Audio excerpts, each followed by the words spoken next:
And welcome back. Well, our next guest is born and raised in New York City. Growing up with a deep appreciation and a keen eye for fashion, he's transformed his childhood dream into reality with his own streetwear label, catching the eye of professional athletes as well as musicians, celebrities worldwide. And ever since he started his brand, he's been working to help put the Bronx back on the map by working with fellow Bronx creators as well as designers. Pleased to have with us here on Open, Mugzy McFly, and good to have you, Mugzy. I'm happy to be here. Thanks. I love that intro, man. I appreciate that. Well, listen, I mean, if you're doing a do, we got to just give you the credit for where credit is, right? You know, so you are doing great work, and literally, talk to us about your passion here. And when did you first have this passion? Well, from what I can remember, I just know I always liked sneakers.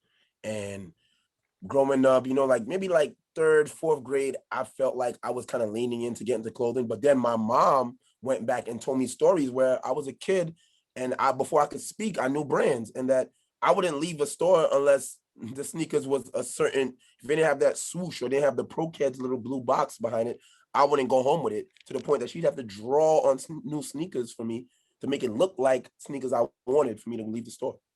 Yeah. So it kind of been instilled in me without me even knowing from early. So you get sneakers, you design them, and you've won the attention of a lot of people. Talk to us about your designs and what really inspires you. Well, I come up in the Bronx, and I feel like we are the last of the boroughs that isn't gentrified, and we still are like pure culture. People still look to us for, like style and everything, and it isn't like we are the very first stop, and then everybody takes what we have and tries to sell it back to us. And I'm just a product of my environment. Like I walk outside and there's culture everywhere, and I might not have like the savings account, checking account to purchase the best things in the stores. So I create it. I see something I like. Hey, let me get my own version of it. Why not? Yeah, yeah. And so as you're going to and fro, you've caught the eyes of different people. Talk to me about some of the celebrity encounters you've had and what they've actually said about your work. Well, I have a list. I don't like to really talk too crazy. One of my favorite ones from New York was Jim Jones. I dropped my very first sneaker in August, and I just got a DM on Instagram, and it was Jim Jones, and he was like, "Yo, those are crazy. I need those." And I met up with him in Harlem, gave it to him. I sat back wondering when he's gonna wear it, and then boom, he put it on Drip Report, and it was on Revolt, and it's just a great feeling to have that happen, and then I have like Young Thug wore something of mine, a good friend of mine goes, Lance Stevenson from New York City. He got a couple of outfits for me right after he wore it to his championship game right there in Dykeman, and met up with me and everything. It was really cool, man. Yeah. When you talk about your style, obviously style is going to be the order of the day as we are now opening back up coming out of COVID. What do you see as possible, something like these trends that we can actually see of style coming out of COVID as New York is starting to get their swag back? So I feel like a lot of people are gonna like play catch up. Since we didn't have a summer last year, I feel like people will try to like make statements.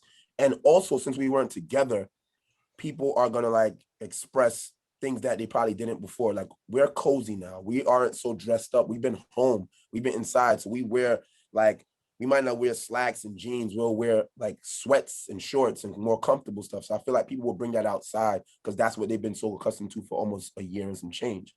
So and I also think for some reason earth tones, and everybody wants to be outside. So those colors will play a very big role in like our attire will look like as it gets warmer and everything opens up and we're outside longer again. Yeah. And so the tones of the summer, what are some of the things that we can say, listen, the summer, you'll see this? Definitely, I feel like greens, browns, like a lot of like French terry, soft cottons, nothing too heavy, bigger. I don't know what it is, but I see bigger clothing coming back, like more baggy clothing, loose fitting. Like I said, like everybody wants to be cozy. Like I'm a cozy boy in fashion terms, where I don't want to be too uptight. I want to be free. I want to be comfort all the time. And I feel like you'll see those vibrant colors, earth tones, and bigger clothing play a big part this summer.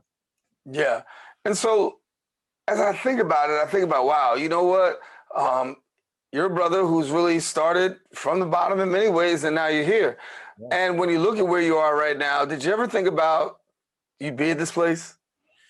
I have. I'm very ambitious, but like a lot of things that do happen to me, I really be like, wow, like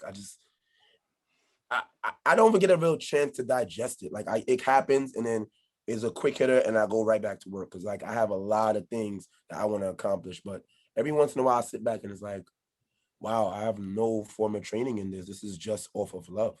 All of this is off love. So it's kind of amazing to actually be here. Yeah, when you look at the streets and how they receive your stuff, I mean, obviously Jim Jones, of course, those that are on social media, that's a whole nother level. But talk about the love that you received in the streets prior to hitting that level. Well, I feel like that's actually my base, my core. And I feel like anybody out there that wants to like pursue this, you need that. Like you need your home base. You need your true support system. And I feel like the streets of the Bronx, Uptown, under the 2 Train, White Plains Road, Gun Hill, 233rd, they really, really championed me. And they gave me the power to continue to do this. I walk up and down and people I don't know will speak to me. And I have people wearing stuff that I've never met before. And I feel like I need that. And that's why I'm actually coming back to put more support and more power and more love into my Bronx community where I grew up at. Yeah. So if people want to get your work and have Mugzy McFly do some designs for them, what do they do? Well, I'm an open book, so you can write me on Instagram. You can just Google me, whatever social media there is, I answer all of them. I have a million emails coming a day, I answer all of it. Random numbers call me, I pick up. Mm. And I'm actually about to open a location in the Bronx. So you'll be able to come and see me or leave a message or whatever, and actually might even set up a actual meeting, like a scheduled meeting, and pick my brain. And I like to help people build brands. I want to see people. I want to be the person I didn't have. I didn't have like a mentor or someone above me in this field of being an entrepreneur or creative that could help me and guide me. So I want to be that for my community. Yeah. So when you talk about building a brand, it's been a long journey for you. What was the biggest lesson that you learned in building that brand? Oh, the biggest lesson is your friends and family are not your target audience and they owe you nothing. And people think, oh, I got a bunch of friends, so I have a bunch of customers. And it's not like that. Your friends, they actually think opposite. Like, that's my friend. I shouldn't have to pay full price. I shouldn't have to be able to have to wait online. I shouldn't have to have it shipped to me. They're not the people. It's actually the friend of your friend, like someone that barely knows you, that knows of you. That's your better customer. Your friend, your mom, your family, they all want discounts. They all want it for free. They all skip the line.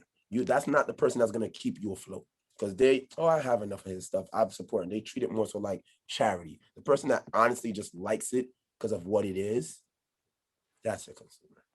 I just think it's innate in people, like, oh, that's my man, so he got me. But like, if they work for a big company and they got the company discount, that's one thing. But me, you're taking right out of my plate to give you. I'm giving you my rib. It's a little bit different. I was working for somebody else in Macy's or something. It's a little different, so they don't think about it like that. Yeah. So of all your work, what's the favorite piece you've done? I'd have to say my sneaker, the same one that Jim Jones asked for, because I feel like there's a bunch of little brands out here and everybody makes t-shirts, hats, shorts, socks, whatever. But like to actually have a sneaker, I think is just different. It's way more difficult. Is a lot more competitive, and is where I come from. Like I had a love of sneakers that started my foundation in fashion, and for me to be able to come full circle, exactly 7 years to the date of my first drop, I dropped my sneaker, and it just meant the world to me. And I feel like that put me over the top. If anything. Yeah. Well, we want to thank you for joining us, Mugzy. Congratulations on the great work that you're doing, and hopefully more Bronxites and those across the city will get a chance to find out a little bit more about Mugzy McFly. I'm here for it, man. I appreciate you guys. Hey, appreciate you. Now, listen, if you want more information, don't forget you can visit the website at signedbymcfly.com, and then also follow him on social media at Mugzy McFly. Listen, got to take a quick break. We got more show coming up. We'll be right back after this.